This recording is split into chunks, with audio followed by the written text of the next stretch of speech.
نه نو داسې انځر به تاسې کله لیدلی چې دومره غټ وي بیا داسې چاودېږي د منځ کې چې داسې حساب ده.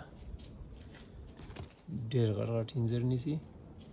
دا وګوره دا خواته چې دا لرې کتنه بیا دا غټېږي. دا وګوره دا همداسې ټول غټ غټ کېږي. دلته یو بل ده دا وګوره چې دا ذات دا پیوند وطن ته ورسېږي که نه یقین وکړو چې ډېره ښکلې نتیجه به ورکړي. او هلته وګوره نور په انتها غټ غټ انځر نیسي. دا وګوره یو کار ده چې دغه منځ کې دغه ګورې دلته سوری پکې جوړېږي ډېر د غټوالي نه. دا نور هم غټېږي چې یو بل باران پرې وشي دا به ډېر غټ غټ شي. دننه سرې له پاسه زیړ،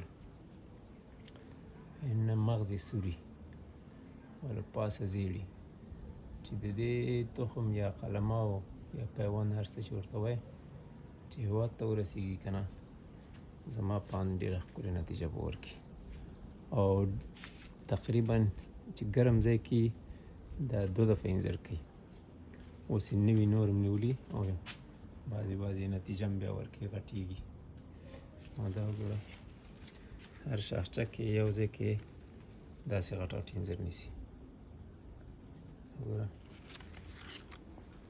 چې زه نه پوهېږم که څوک پرې پوهېږي پیوند او دې شیانو باندې نو کامنټ کې لاندې ولیکئ چې د دې پیوند به ګران وطن ته څنګه وړو. مننه.